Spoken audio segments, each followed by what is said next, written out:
With Allah's name, the merciful benefactor, the merciful redeemer. Assalamu alaikum, dear family and friends. It is indeed a privilege to be with you again.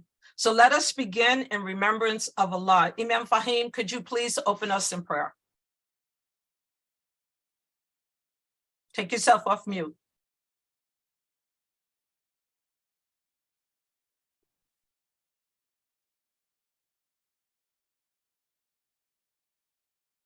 Alhamdulillah. Good? Yes, sir. Alhamdulillah. Bismillahir Rahmanir Rahim. Allahumma anta salam. You are the peace. Wa minka salam. From you come to peace.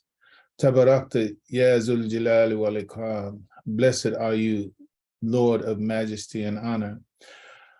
Allahumma sallallahu Muhammad wa ala ali Muhammad kama sallaita ala Ibrahim wa ala ali Ibrahim wa barak ala Muhammad wa ala ali Muhammad kama barakta ala Ibrahim wa ala ali Ibrahim fil alamin innaka Hamidum Majid.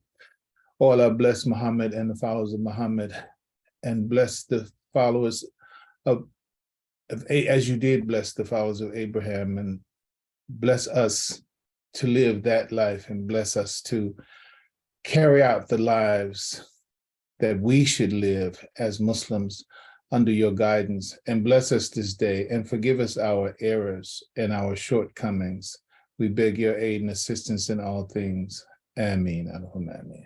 Ameen. Ameen. Thank you, Imam Faheem. So before we get started, let me share the intended purpose for presenting this discussion on polygyny, because I know it's a hot topic. I've heard from many of you.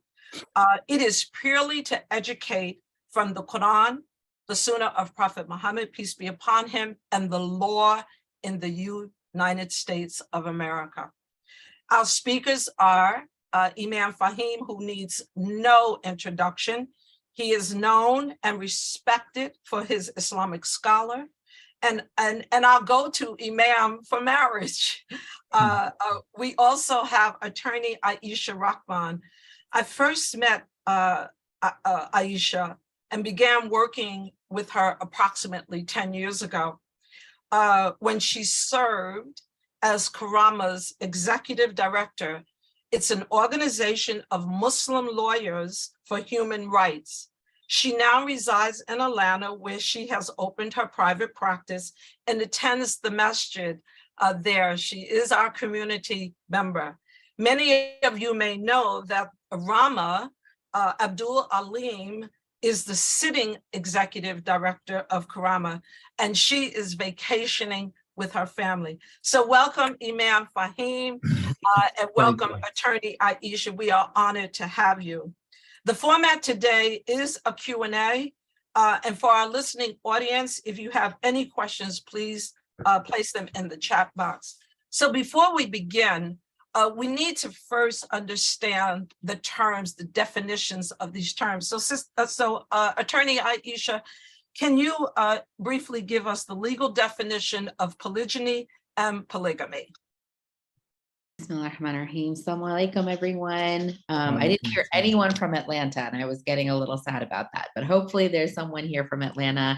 Thank you so much for having me. As Sister Fitrah said, I'm very pleased and honored to be here. I lived in DC for a very long time, and I heard someone else say that they were from Masjid Muhammad, and I miss Masjid Muhammad every day. I really wish that I was closer. When I lived in DC, I was so close to the Masjid. Atlanta is, as many of you probably know, very spread apart. And so I'm not as close. So I'm just very honored to be here. In terms of the legal definition, so Sister Fitrah was talking when we were talking earlier about how it's actually quite a simple issue, but unfortunately nothing in the law is simple. So generally speaking, and I know Imam Faheem is going to talk about this, polygyny is when a man has more than one female partner. And legally, that is what polygyny is. Polygamy is when people of all genders can have multiple partners in marriage, irrespective of gender. And so while I say it's not complicated, or it is complicated, every state has its own laws. And so if you were to just Google law in Georgia for polygamy, there may only be a law for bigamy, because that was at one point in time the more commonly practiced, having a second partner only, or a second spouse only.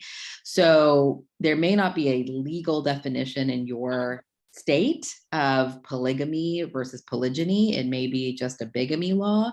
But for the purposes, I think, of today's conversation, we're going to be talking about polygyny with an N, not an M, which is when a man has more than one female partner. Absolutely. Today, and the reason I asked that is because many times people refer to polygyny as polygamy, and it's incorrect. So I wanted to make sure that we understood today we are talking about a man having more than one partner, a wife, in our language. So, Brother Imam, Faheem, Yes.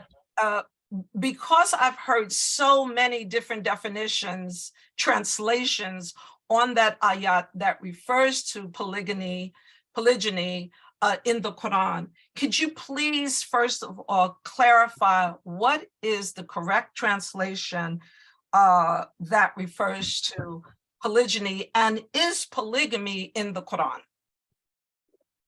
I'm going to share something here. Sure. And the Bismillah ar-Rahman ar-Rahim, the primary verse that speaks to polygyny is this one in general. A'udhu billahi minash shaitanir rajim.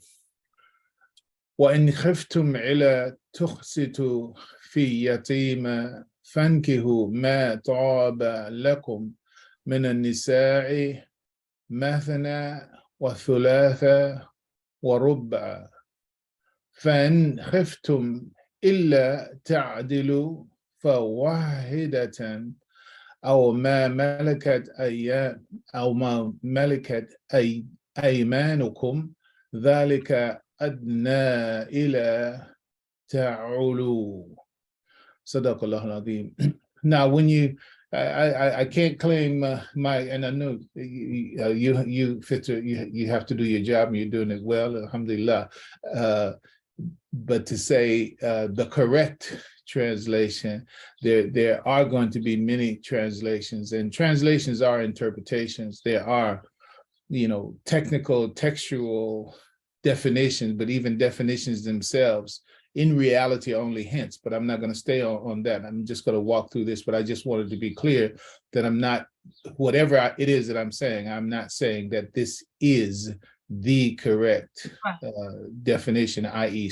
/ only and main definition, a translation of this verse. But let's finish this. So, and if, in khiftum, and if you fear, ila tukhsitu, that is, you can't do justice. And actually, I'm going to come to, God willing, that if I have the time to make the distinction between what's being said there, tukhsitu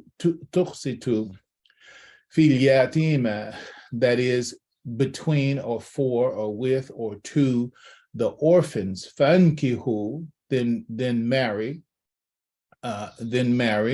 There's another little thing in there that I'll get to, because the word that we translate as marriage is not only marriage, but mataba, then choose of those who you like from among the women, 3, that is 2 or 3 or 4, we know that. But in kiftum, but if you feel that you can't do justice, now you can see, if you see that there are 2 words. This, you have tuqsitu, this is qist. I mean, the root of this is what translates as justice generally.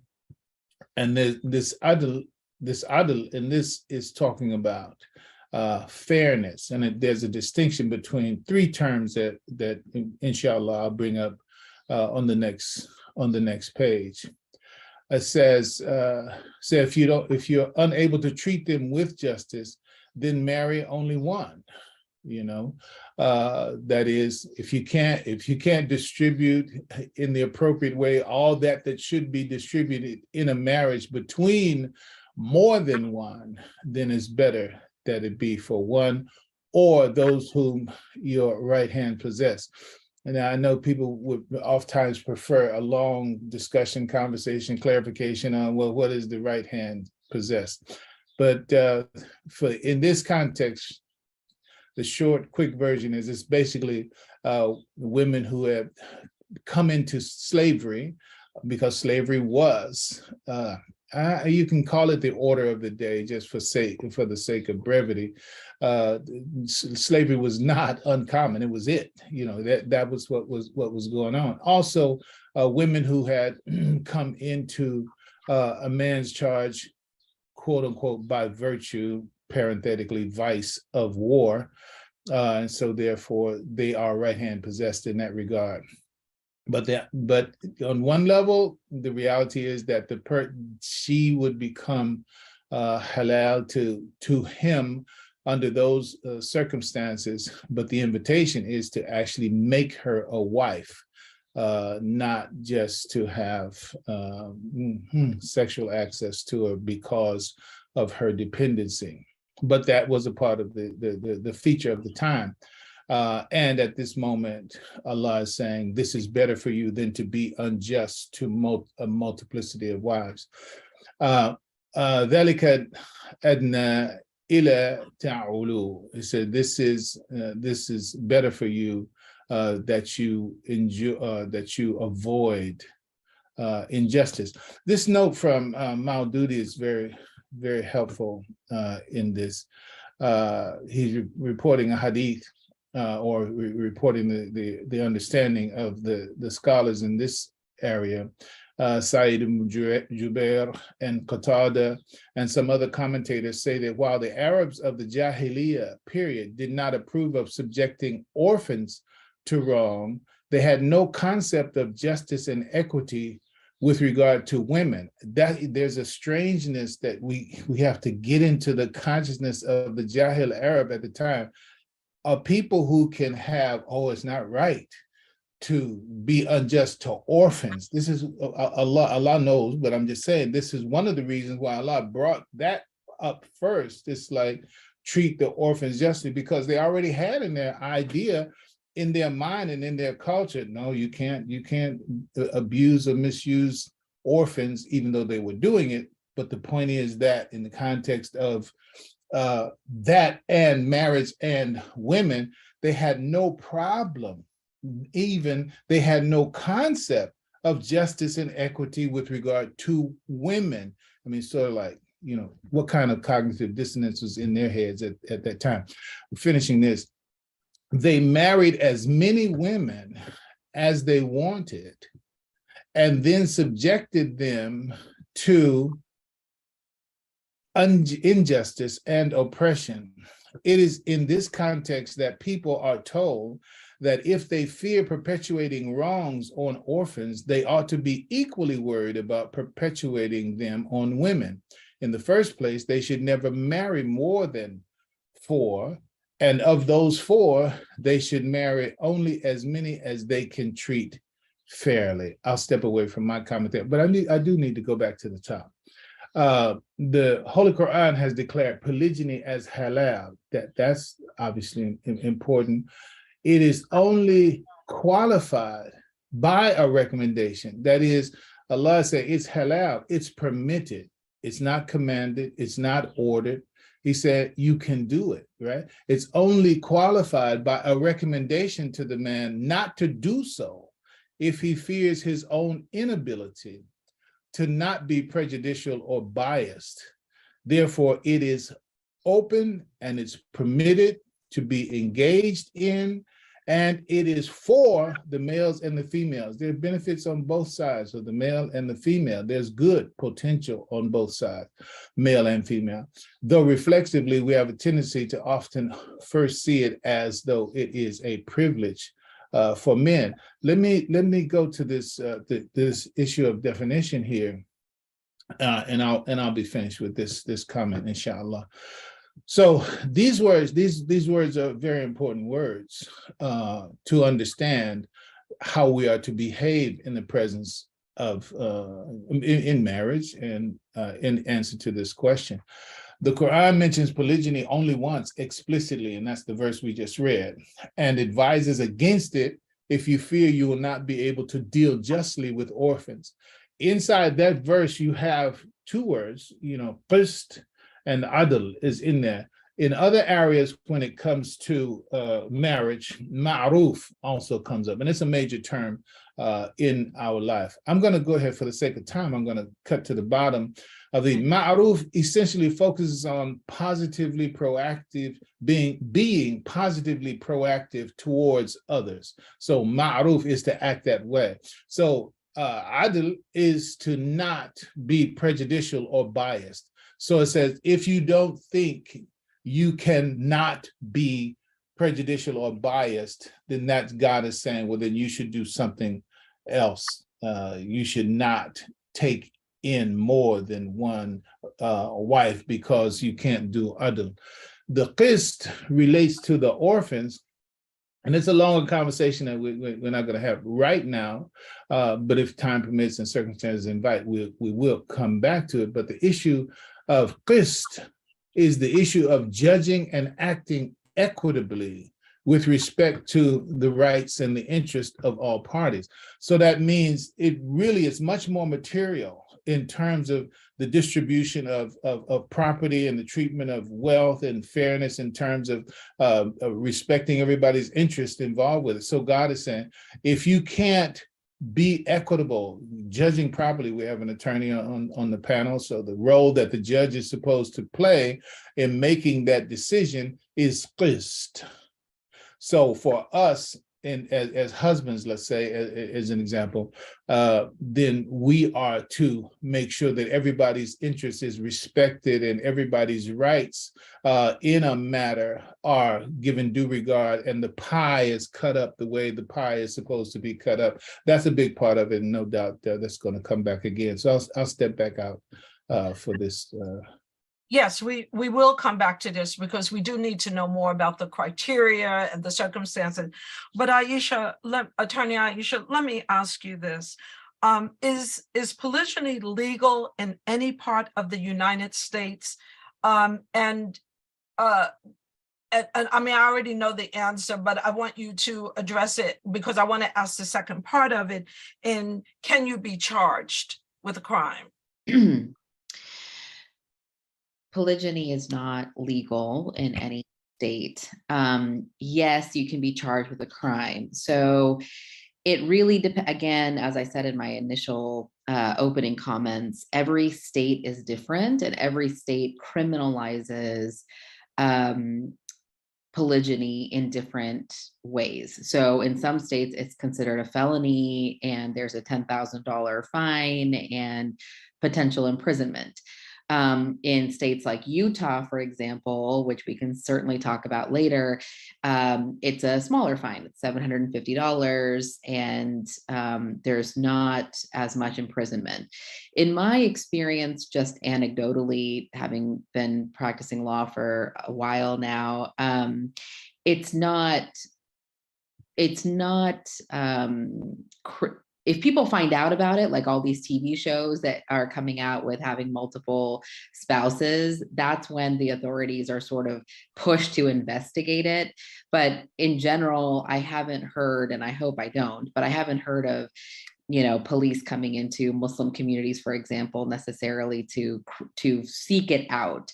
Mm-hmm. And so, I think that's, again, is there a potential of that happening? Absolutely. We know that policing of our communities is unfortunately something that law enforcement doesn't shy away from. But generally speaking, we haven't seen it a great deal. But yes, short answer is yes, you can be charged with a crime in most states.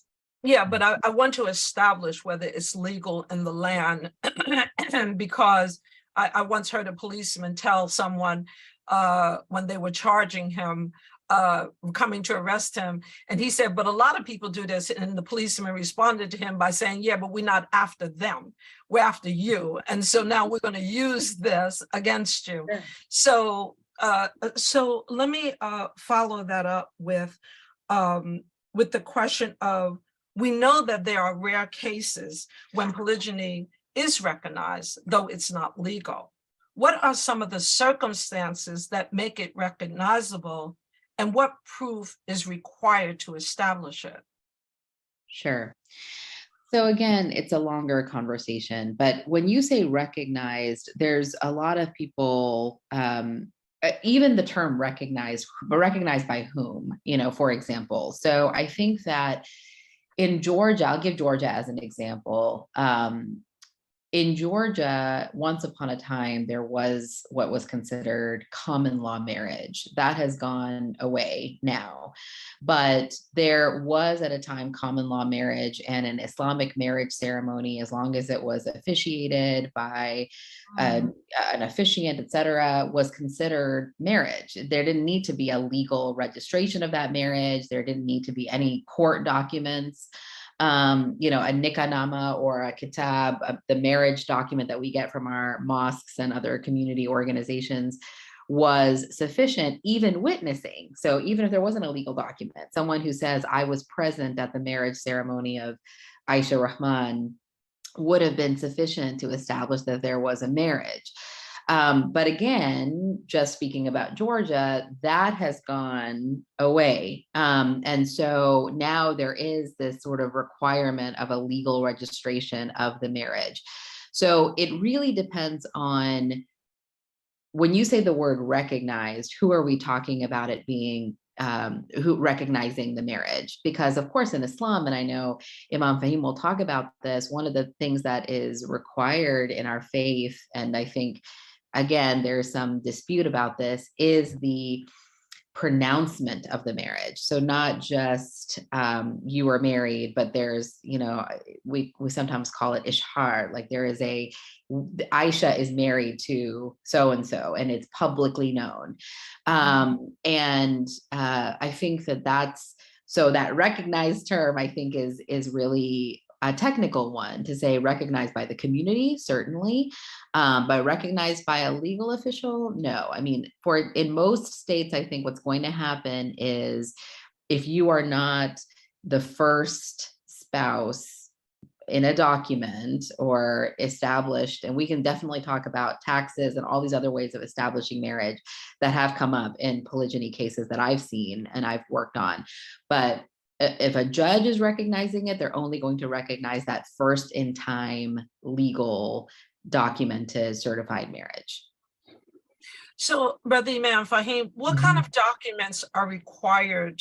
Are there any documents required in order to, because Aisha, I want to come back to you, because when I say recognize, I mean recognized by the community as well as by the legal system, because we do know of, like you mentioned, Utah, we do know that the legal system is recognizing it, though it's not permissible. But before we answer that, I want to first ask Imam Faheem, what type of documents are recognized by the community regarding polygyny? What kind of documents should a marriage have outside of a marriage certificate, if that's the only thing? Well, no, frankly, personally, in all of my years as an imam, I've never conducted a ceremony for what would result in a polygynous marriage. And all of my years as imam, I do require a certificate. This is you asking me, so I'm giving you my answer, yes. Right? I do require that there be a certificate from the county, etc., whoever they may be, for that. The reason for that, for me, is the infrastructure for having your rights defended, recognized, upheld as mother, father, husband, wife. We don't have Muslim. We can recognize the marriage, But when things go, unfortunately, south, it's like, okay, then how do you deal with custody, and how do you deal with property, and how you deal with access to, whatever, your children, wherever they may be, and that's between the father and the mother. So, for me, because of the absence of our power of enforcement of what we do recognize, I since I can't help someone in really informal ways, if things do end in divorce, then I always require the marriage certificate. So we can create our own certificates that have their ceremonial and value, but as far as in law and being able to enforce the rights and make sure that equitable treatment is had by everyone, we don't. So that's my answer. Brother Imam, I'm gonna have to put you on the spot a little bit. Go ahead, doesn't matter. Because I understand that is not what you do, and Okay. I can only hear so many sisters in the background shouting hallelujah that we have an imam that won't perform a marriage without a certificate of marriage. Right. But they are performing marriages out there. And I'm gonna use something that you just gave. He said, but I'm not talking about them. I'm talking about me. I know, but you're here, Brother Imam, and go ahead. You're trying to help us as a community to understand what needs to be in place. And Aisha, I'm coming to you because whatever he says, I want to know from you, because I know that you counsel on dowries, and I want to know what kind of recommendations you would make for those who are practicing it. And if Brother Imam, so I'm asking you, what I understand you can't enforce it. I know. Are you talking to me, or are you talking to her? I'm talking to you right now, Imam Faheem. Okay. Well, then, okay. Because wait a minute, I want to just say this, because I know even in legal marriages, we can't enforce what legally sometimes is being agreed upon unless we go through the courts and everything. But I want to know from you, for sisters out there and brothers who are engaging in this. We already know it's not legal. We already know all of that. All right. What would you recommend? And if you say nothing, then all right. Let's do this. Okay. So what I just told you is, as a practical matter, and what I have done has served in my situation environment well, as I've said, for 40 years. Yes, I understand. Let me make this statement from Imam Muhammad, and I don't want to take up a whole lot of time, but something, this ain't no simple 5-minute conversation. Okay, let's move on. Okay, I got you. So the sooner I can finish, the sooner we can keep the ball moving, right? Okay, so Imam Muhammad, rahimahullah, and it is absolutely true. When you go back to quote unquote even Islamic time, I mean, when the Prophet established Islam and Jahiliyyah was moving out, etc., there were no certificates, there were no licenses, etc. The recognition was inside the culture itself, because of the fact that this is how we do it. The rules, which still stand for us as Muslims: 2 witnesses, an accepted dowry, and a walima. You do that, you're married, right? And it's recognized wherever those Muslims are, 2 or 3 or 4, absolutely, right? Now, Imam Muhammad, rahimahullah, he said, listen, the reduction of, and there's a book that I know of, Imam Mikhail. When I was coming to Chicago, I was reading this book at that time, but it escapes me right now. But the idea is that the Imam said that the marriage licensing process in the society that we're in was the white man's effort to control sexual access. That's what his licensing is saying. No, you can only have one wife. Who are you? Who are you to say you can only have one? Well, it's my society. It's my order. It's my say. whether it's based on Bible and the man cling to his wife, they become flesh and flesh, bone and bone, mashallah. Okay. But the point is, it is a social construct. I know that's a very dangerous word to say nowadays. And it is a social construct.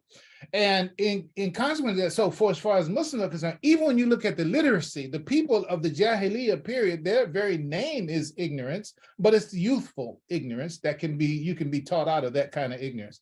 But also, we were also a people called Ummi. I'm identifying myself with that group.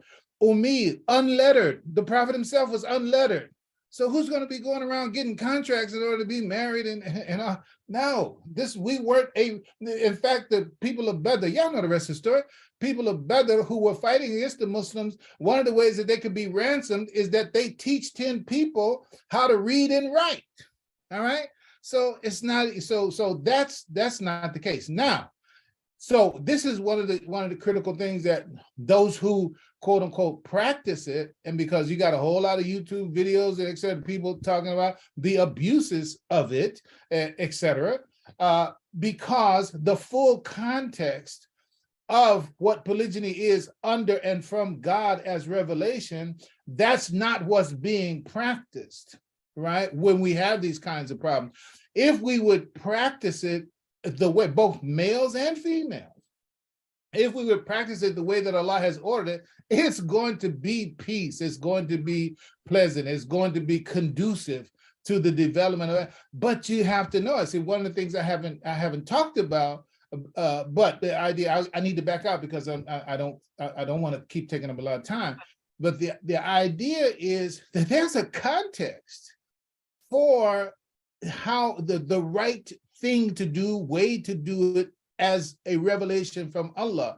So the documentation and the enforcement wherewithal that's in the society that we have as a result of the certification of things, okay, well, that's the nature of this environment that we're in. But as Muslims stepping outside of that, then we should operate under our own law, I don't know, de facto or de jure. Let's ask the attorney what those two things mean. But in terms of actually doing what you're actually told to do without a written fixed law other than what Allah has revealed. If you would just do that, all will be well. Yeah, Brother Imam, but we know that, let's fast forward it to 2023. And I'm only saying that to say, I'm again, remember, this is education. And what you're giving people, the women and men, is the understanding to take away all of those false pretenses of what they believe or not believe. And so this is what we're doing here today. Okay. And that's why I'm delving just a little bit deeper, because I've already heard from all the sisters and their question. So Aisha, because you do counsel on dowries, I want to know, are there any documents that can be put into place so that in this land that we live, that a sister can be protected in a polygamous relationship? Sure, thank you. Okay, so Brother Imam said a lot of things that I am nodding my head at, and I'm smiling, and I'm commenting. There's a lot of things to say, but on the issue of documentation, I'm going to kind of come at this in a circuitous way. So what Imam said, I think, is really important, that there is a construct around this idea of licensing and what is considered marriage. And in the United States context. And certainly when we talk about rights, so one of the reasons why people may have a reaction to say that polygyny is it's not fair, to perhaps a second wife, because and I'll just talk about Georgia, and I'm licensed in DC, I'm licensed in Tennessee, so I can talk a little bit about different states, but since I'm sitting in Georgia, I'll talk about Georgia. The second wife is not going to get the rights that are written in the law books in Georgia. And what does that mean? Equitable distribution of assets, even child support, which we can come back to in a minute. Now, there's other rights that a wife, a recognized wife or husband by the law are going to get. Now, a lot of Muslims, let's forget polygyny for a second, and let's just talk about one marriage, a man and a woman. Yeah. There are a lot of Muslims back in the day when alimony was more common. It is not as common now, which I can certainly talk about later as well. A lot of Muslims didn't feel like an award of long-term alimony was Islamically valid. I know many women who got an award for alimony for their lifetime, because in the past, what used to happen is you would get spousal support until you married again or until you died. And a lot of people said that's not Islamic. And so these women were giving their money away as sadaqah because they didn't want it to be considered against them or counted against them by Allah subhanahu wa ta'ala as getting unjust enrichment, to use legal language, from the marriage. Again, not going to talk about that, but the idea is being Muslim and holding your Islamic values in a construct or a context that may not always recognize what you believe is your rights in marriage can be difficult, obviously. But I think that on the issue of documentation and is there anything that we can do, I think that, when I first started my career, I was just like, nope, it's not fair. And the Qur'an says it has to be fair. So I'm done on this topic. And there was a woman who came to me, it was actually in Atlanta, who said, I take issue with what you just said. And the reason I take issue with what you said is I think she was in her 50s. She was like, I'm still a young woman. I'm widowed and I have my own home in my own name. I'm working. I have my own career. I have my own income and I don't want to commit zina. So I am not necessarily the prime candidate for a first wife scenario, but I am in a polygyny situation where I have a husband and Islamically we're married, of course, and he visits me on these days and whatnot. And it works for me, given my situation, where I am in my age, financial situation, etc. It's what works for me. And I didn't want to commit zina. And that comment from her just was a light bulb to me to think, I need to think a little bit outside the box and even open up my mind to the fact that this is working for people, for some people, not for all. So what documentation did she need? Well, she needed a house in her own name. She needed her own bank account with her own name on it. So here's just really quickly on the law. If you are married, so I'm sitting in a house right now. I am married, alhamdulillah. This house is in my husband's name only. The reason we did that was because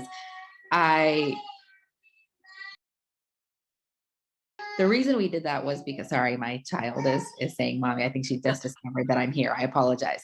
No.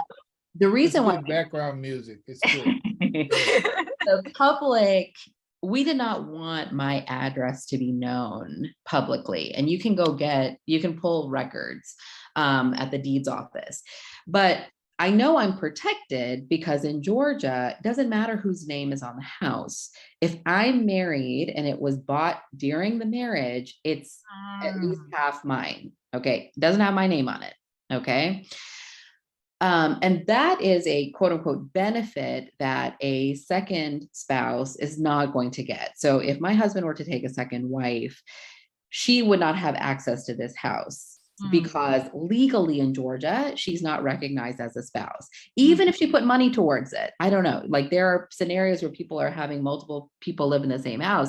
If she comes in and she makes renovations, she wants to have a private entrance to her room. She wants to have a bigger bathroom, a second master bedroom, and she renovates it with her own money. Legally, she doesn't have access to this house. And that's perhaps unfair because she's putting her money towards it. So I think that what I would advise women, if they are to enter into a polygynous situation, is this. that same law of it being a marital property doesn't exist when you're not married, right? So if you have a bank account and it's only in your name, it's only in your name. Your ceremonial husband, your Islamic husband, but not legal husband, can't come in and get access to that bank account in a court of law because it's only in your name. Similarly, if there's a house that's titled in your name, he cannot come in, even if he paid towards it. That's when the name on the deed or the name on the title matters, because in a non-marital context, and no disrespect to people who are married Islamically, to Georgians, you're just considered a girlfriend. You're a girlfriend that has her own bank account and has her own house. Well, it's sad to say that a girlfriend may have more rights. You know, again, I don't want to be disrespectful from a religious context, but if your name is on it, it's yours. And so what a woman may want to think about, if you're worried about your financial rights, you may want to think about titling things, property, money, assets in your name.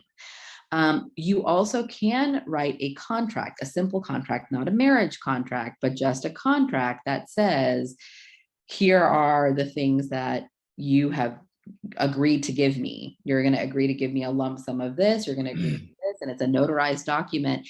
In the event of a Islamic divorce, you can go to the courts and initiate a case for an enforcement of a contract. So you can say, we have a contractual agreement that in the event of XYZ happening, these are the things that he was going to give me or do for me. So something to think about. The other thing I wanted to just quickly remark on is on the issue of custody and children. When a child, and this is very patriarchal, very white man law, but your name on the birth certificate doesn't matter. People think like, oh, my name's on the birth certificate, so I'm the father. No, in most states, that is not the case. If you are not lawfully engaged in marriage, but so legally recognized, you are the only person who has rights to a child is the mother.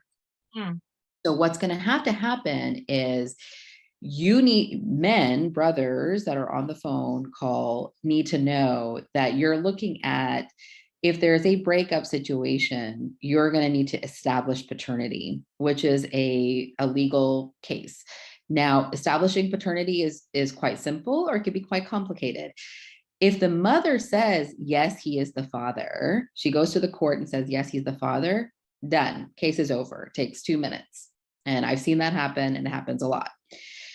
If for whatever reason, mom is maybe emotional, maybe whatever her reason may be, doesn't want to say he is the father of my child, then the case takes on a longer pattern. So you have to establish paternity through a blood test, etc.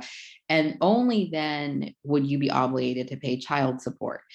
Islamically, of course, you need to support your child. I mean, I'm going to let the Imam talk about this. I'm not here necessarily to talk about the Islamic rulings, but it is very widely accepted that a father has an obligation to financially support his children.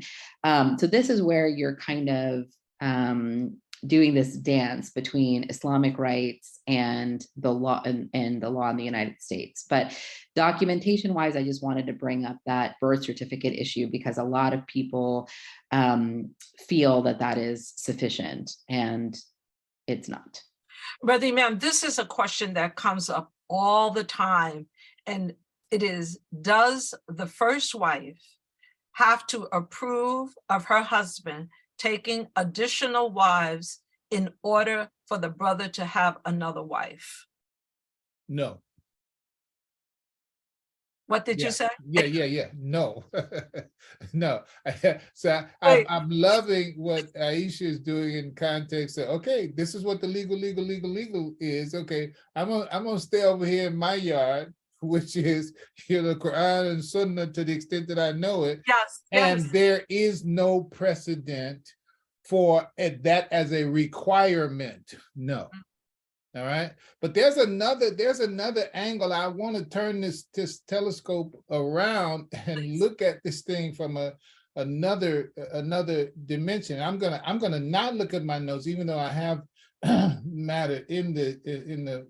Let me share. I think it'll actually be shorter if I actually do share.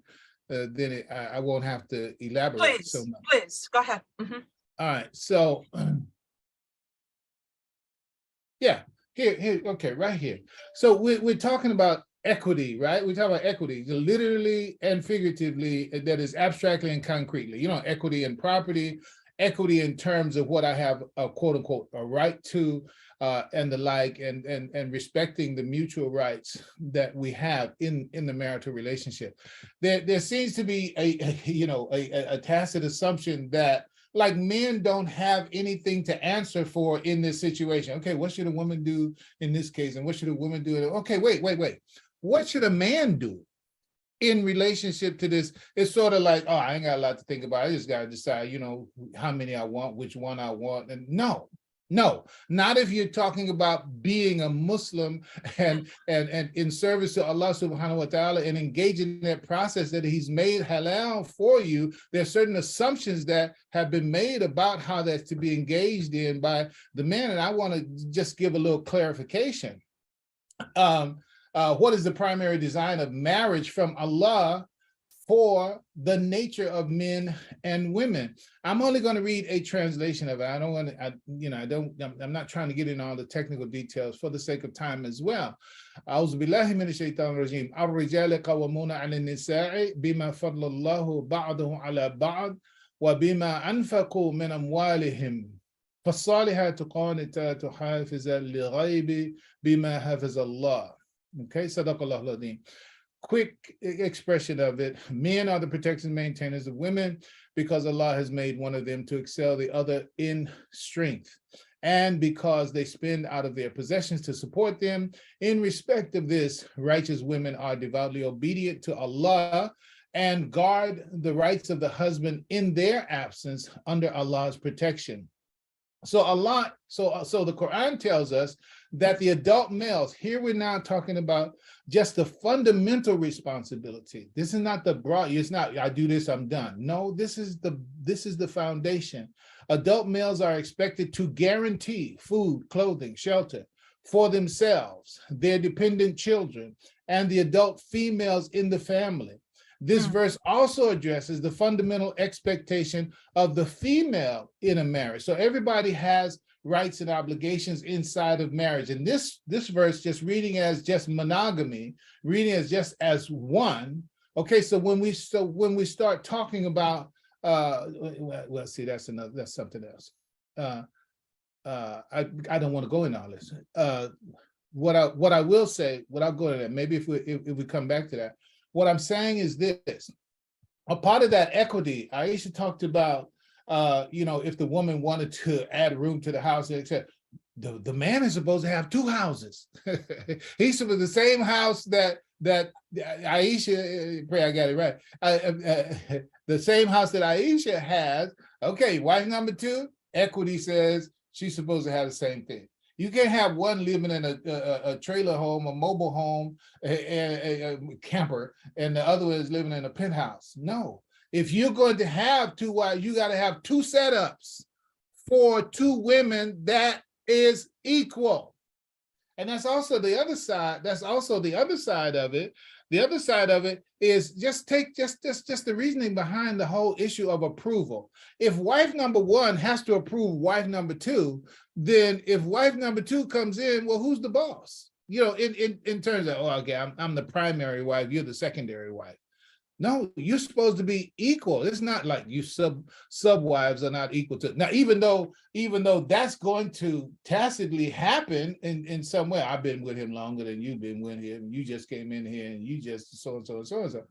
So I'm gonna back out of it. But the bottom line is, in order to do polygyny, to do it right in the eyes of Allah subhanahu wa ta'ala, that means do what you do for one, do for the other. What you do for this one, do for that. What you do for these children, do for those children. Okay, so that speaks to the caliber and the quality and the character of the man and his capability in order to be in polygyny. So sometimes women accept to come into a polygynous relationship where the man is not really qualified on all these several levels to actually manage it. I haven't even talked about the emotional intelligence and all of this other kind of competency that you have to have for communication and for delegation and dealing with justice and equity and problems between the children of the two and the wives themselves. So it's like, frankly, Allahu Alam, I'm not certain that most of the men who do quote unquote practice polygyny are really competent, character capable, and financially equipped to do what Al-Islam, not what Faheem said, to do what Al-Islam says you're supposed to do. Now look, mashallah, I've been accused of breaking some of it. Wasn't my intention. It's kind of like, hey, it's like, if either you can do it or you can't do it. And if you come into a situation and he's not really capable of doing what Al-Islam said, then you don't really have much to say when you walked in with your eyes open and you knew what the rules were, but you accepted something that was substandard relative to the standards of Al-Islam, then it's on a mashallah program then. But Imam Faheem, I want you to know that I heard the Imam say, may he be in the highest place, say exactly what you just said. MashaAllah. I heard him say that in Chicago when he first started addressing the issue of polygyny. And brought it up publicly. I heard him say that we in this community were not ready to do it because of these circumstances, everything you just quoted. But in that question, let me kind of flip that question around when you talk about doing it correctly. So I'm asking this question. Is it the more correct way that if the circumstances are identified, some of the circumstances that both you and Aisha have pointed out here, the age of the person or the children or whatever the circumstances are, is it a more appropriate or according to the Islamic standards that the brother at least sit down with his wife before he decides, oh, there's a sister I want to marry, and talk about these kinds of things? Of course.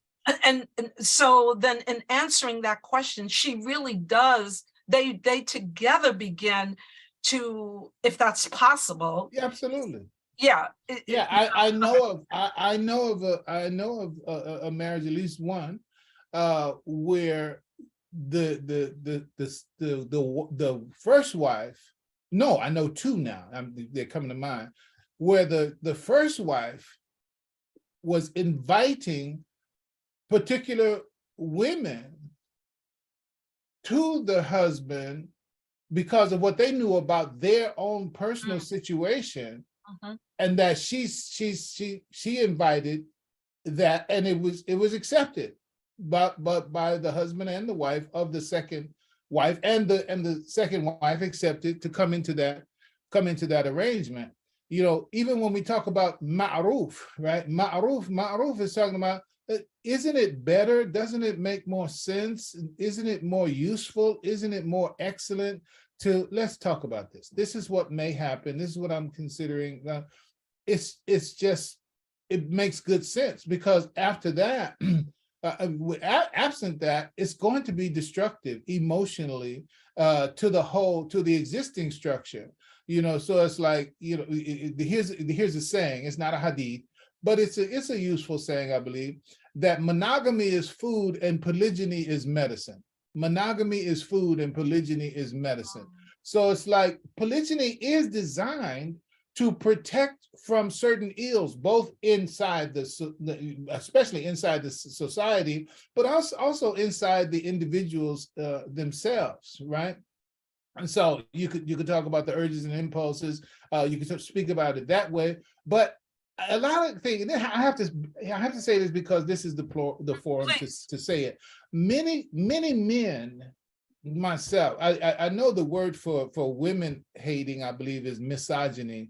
I don't know what the man hating terminology is, because I think there's some men that think that I'm hating on men. I'm not. Look, I'm a man, right? So it's like that's it. But what many men don't understand is being connected is so critical for the female, for the woman. I'm talking about connection is like oxygen, psychologically speaking, for women. That's why they hold so much to each other, because they have this sense of community, connectedness, empathy, relatedness, etc. But their nature calls for a connection with the man. Their nature calls for, just like the man's nature calls for a connection with the female, but not as strongly and forcefully and as critically and as imperatively as it is for women. Women are suffering psychological devastation in the absence of being mated properly. It's critical. We're talking about schizophrenia, neurosis, psychosis, anxiety, all those. Because of that, we're not even talking about the kinds of things that need to be done in the world that we live in, that women are forced to do in the absence of a man, that is excruciating to the woman, right? And so those are things that.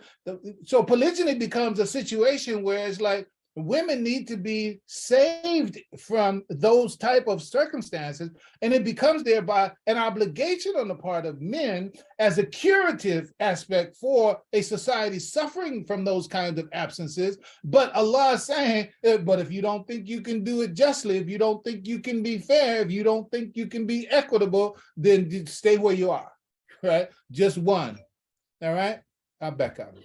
Aisha, you can comment on that, but Brother Imam, we don't think you're hating on men, but we certainly appreciate your empathy and your compassion and your Islamic scholar and keeping and this is the purpose of this program today. Certainly, we're not going to answer all the questions, but we've answered a lot.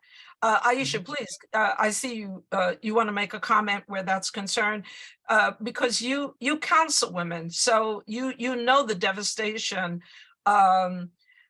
Because I don't know how many women really want to hear that their husband wants to take on them. Although they say, well, if he had come to me first and told me before he did that, I would have been open. I don't know how true that is, but I do want to say to you, you see the devastation in marriages when men go out and they do take on other wives. And let me ask you, in this case, would a walid be relevant? Absolutely. Yeah, in fact, that's one of the things that we definitely do need more of in the culture of our community. We need it for one to actually go out looking more so for, if I and I'm not trying to be the wali for any person. No. Make that clear before the emails start. So don't call you. But that being said, it can seem crass when you first hear it, but it's proper, and that's this. It's like a real estate agent, right? A real estate agent is like you have a buyer. You have somebody that's looking for a particular location. The wali is such a person. Say, okay, what's the profile of the individual that I'm interested in helping them to find a mate? So then they tell you, okay, I'm looking for this, and this. I don't want that, and that. So the wali knows that. So now they're out and about, and they have that in their consciousness. So they may very well be able to find someone that's suitable, and maybe that's why they call them a suitor, right? Someone who can be a suitor for this individual, right? And or if the individual sees someone, then they want someone to go and check them out and have that buffer between them and what they're thinking about. That's it. So we do need to have the spirit and a layer of people who act as walis for that, because that can also hinder a lot of the failed marriages, because he's like, look, we ain't even gonna get started with that because we already see that's not gonna work because of this, that, and the other. So you can be protected, but then you can also gain greater access to a pool of potential mates. The only Please, Aisha. I was going to add is, we've been talking a lot about the protection, the first wife's consent. Does she need to know? and there's some comments, questions about, does she have access to divorce, which of course is yes, or does she have to stay or participate? But I'm also just want to add a quick note to protecting the second wife's or the third wife's rights as well. You know, I think that I have experiences where a second wife didn't even know that her husband was married already to another person. And so she thought she was getting a legally valid and Islamically valid marriage. I've seen it come up more than once, 2, 3, 4 times. And later found out that, oh, you know, he's already married and now I don't have any rights, you know, so I can talk a big game about negotiations and talking in advance and having a contract and all of these things, which is all valid and true, but you may not know. And so again, to Brother Imam's point, I believe in, of course, Allah subhanahu wa ta'ala has this beautiful system of the wali. And I know that it's hard because a lot of people may not have a wali for whatever reason, but even, and just to bring up an Islamic point here, my mom always taught me that backbiting is haram, but there is a permission if you, in the context of marriage, you can talk about somebody behind their back. And one of the things that I think about often in this polygyny conversation is that, because there may be people in the community who said, oh, I knew, you didn't know he was married. I knew he was married. And the question is, well, why didn't it come up beforehand? Or why didn't someone come out and say to me that this was happening or whatnot? And so I think that there needs to be some collective responsibility of fostering, inshallah, good, secure, happy unions. Yeah, and you know, I'm sorry, Fitrah. Sure, go ahead. Because a big part of this longer conversation at another time has to do with the environment, the atmosphere, the culture, the community, meaning that the community has to have a set of shared values, an ethos that we say, okay, we all know this is how it goes, that's how it goes, et cetera, et cetera. And so if inside of that community, that kind of atmosphere is built up, then it is known and understood in general at large that what is right and what is wrong, what is proper, what is improper. And again, you can call it is social construct, but it evolved up naturally from the group by their shared sense of being. That is, we are a community, and in our community, we do X, Y, Z, Z, Y, X. And so, you know, you can start talking about the Amish. What keeps coming through my mind right now, I think, is it Crown Heights in Brooklyn or somewhere around in the New York area, where the Jewish community, they have their own everything, right? They got their own police, they got their own courts, they have their own neighborhoods, they have their own schools. Come on, this is America, right?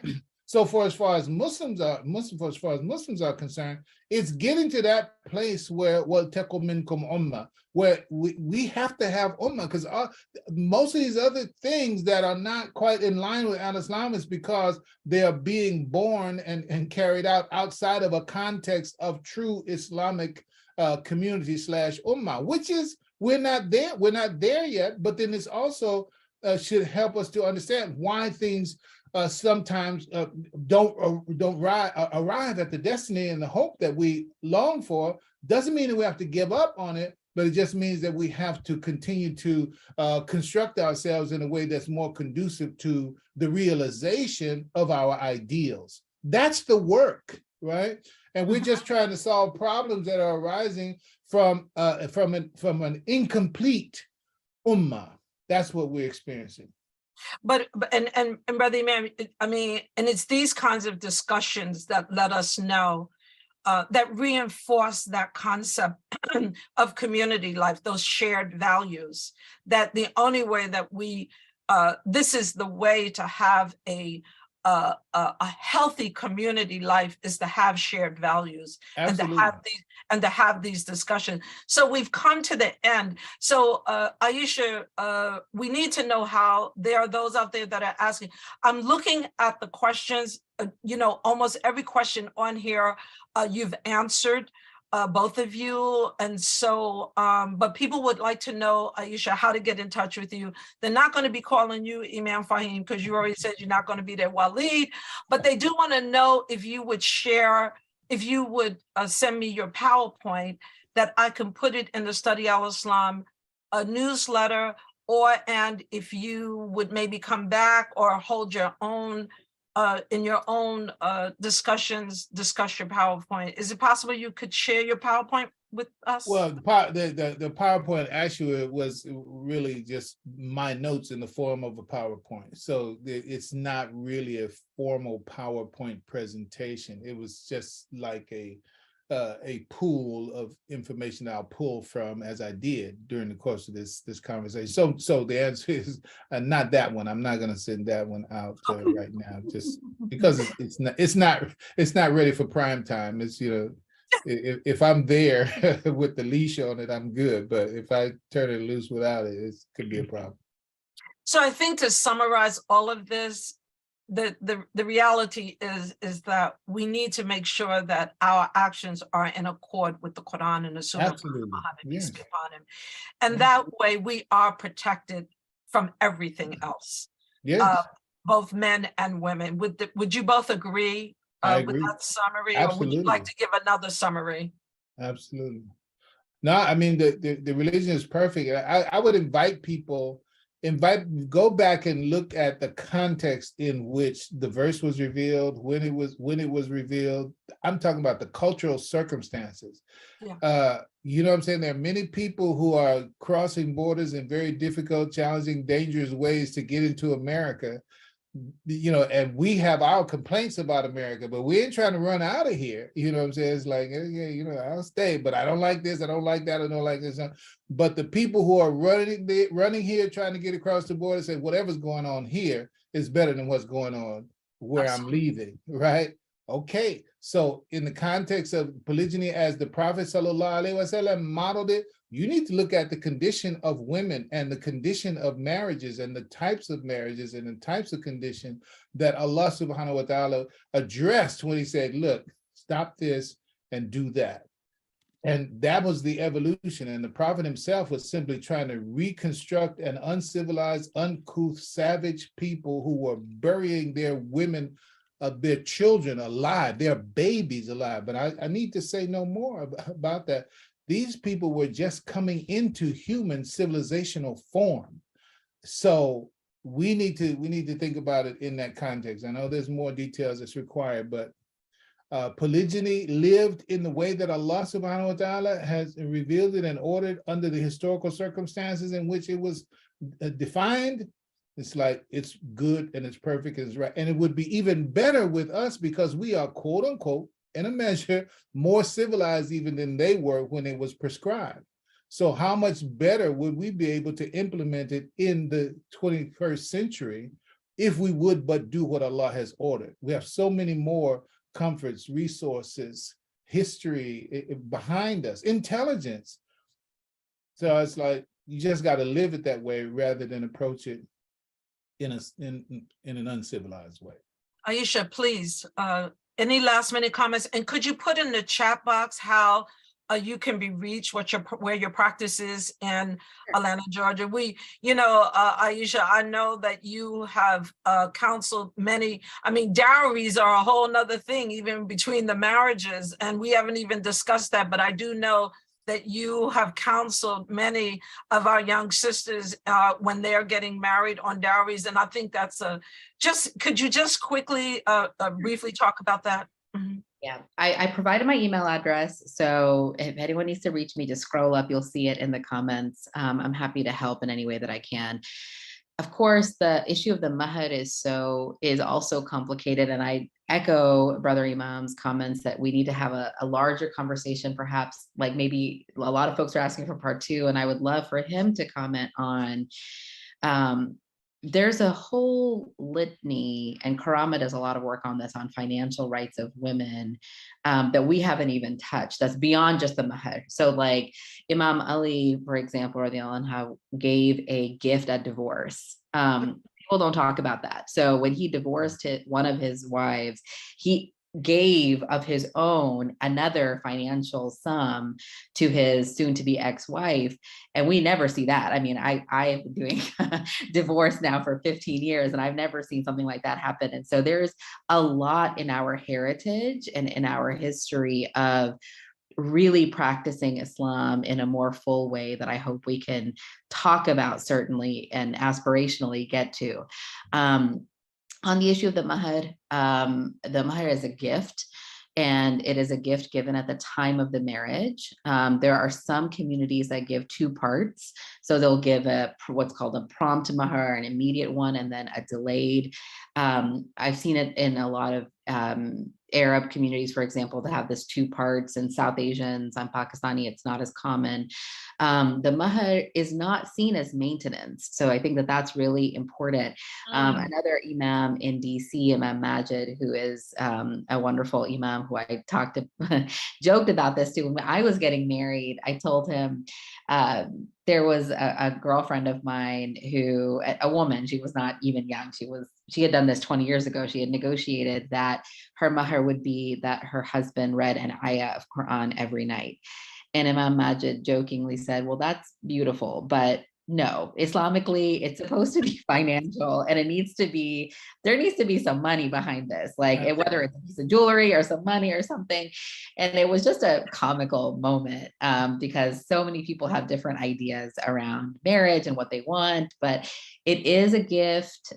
It should be given I think that something should be given at the time of the marriage, because what happens a lot of times, and I don't want to sort of make it too fine a point because I know we're ending right now, but it's not an issue of divorce. So a lot of times people say, well, can I get the mahar at the divorce? Can I get the mahar in the divorce legally? And yes, you can. We'll talk about that another day. But it really shouldn't even be an issue of divorce, because it's not an issue of divorce. It's an issue of marriage. It shows a husband's willingness and the solemnity that he's bringing to the marriage to give a gift at the time of the marriage.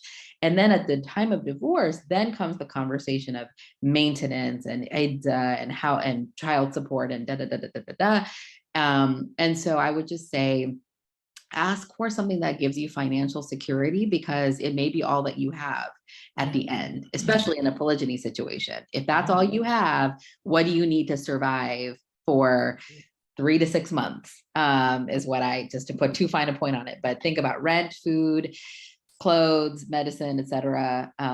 And we can, again, talk another day about the fact that you're not on health insurance and all the other things. So anyway, that's all for now. Well, thank you to both of you. Imam Faheem, did you want to say something before I close out? No. Alhamdulillah, I'm grateful, for the opportunity. There were some things that I'm glad I had the opportunity to say on this format with the many people listening. And I'm confident that what I've said is true, but I'm also confident that more details and time is needed. Absolutely. Yeah, I think everyone realizes that. I can look at the questions that are coming up. They're repetitive. So obviously, a lot of what has been said still doesn't satisfy the questioner. But again, this is a conversation that needs to be ongoing if with those who are going to engage in it. Yeah, especially. But also always recognizing you're not going to please everybody. Oh, absolutely. So, some absolutely. people, their life is based on the unanswerable question. So it's like, let me see if I can create an unanswerable question. So yeah, you gotta let me go now, because I'm starting to drift into that other mode. So I just want to close before we close out in prayer to mention that next week will be our last Sunday al-Islam discussion for a month until Ramadan begins. And I want to say that I know that we can all remember that that Imam Muhammad mentioned to us that Allah subhanahu wa ta'ala had divinely intervened on our behalf similar to the Jewish people. This statement tells us that the divine intervention has happened for others. He tried to prepare us that our voices would become influential to help solve the world's problems. Every one of you who are listening today know that we are at the table and we are in leadership positions, that what Imam Muhammad told us, we are living today in real time. So I wanted to say that next week, we will have as our guest, Imam Darnell Kareem. He is one of our oldest national pioneers, a treasure in this community.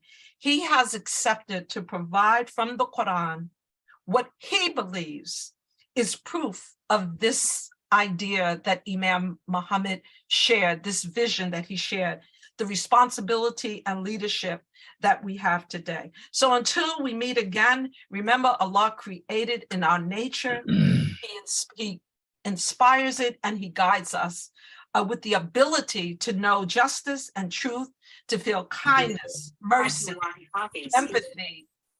empathy and love towards one another. He created the beauty around us as proof of his presence and his power. Remember, verily, those who say our Lord is Allah and remain firm, on them shall be no fear, nor shall they grieve. Your sister and friend, Brother Imam, can you please close us in prayer? Bismillah ar-Rahman ar-Rahim. Alhamdulillahi Rabbil Alameen ar-Rahman ar-Rahim Maliki Yawm ad-Din Iyyaka na'budu wa iyyaka nasta'in ihdina as-sirata al-mustaqim as-sirata alladhina an'amta 'alayhim غير المغضوب عليهم ولا الضالين آمين وربنا لا تزغ قلوبنا بعد إذ هديتنا وهب لنا من لدنك رحمة إنك أنت الوهاب. Oh Allah, let not our hearts deviate now if you guide us right and grant us a mercy from your own presence, for surely you're the grantor of bodies without measure. Amen. I would be remiss if, Brother Imam, hold on one second, because I'm seeing something that I really need to mention. I would, as a mother, the trauma that these marriages bring about for our children. We haven't mentioned that at all. And so I want to encourage those who are on the listening line. There's over 220 people on the line. This is a discussion that you can invite Imam Faheem and Aisha to have this discussion specifically about our children, or about more discussion about polygyny, because this program was just to kind of open the doors to talk about the do's and don'ts according to the Quran, according to the Sunnah of Prophet Muhammad, peace be upon him, and the law. So please, I encourage each and every one of you, invite them to speak on the trauma that is caused to our children. So I want to just say thank you. Assalamu alaikum. Alaikum assalam wa rahmatullahi wa barakatuh.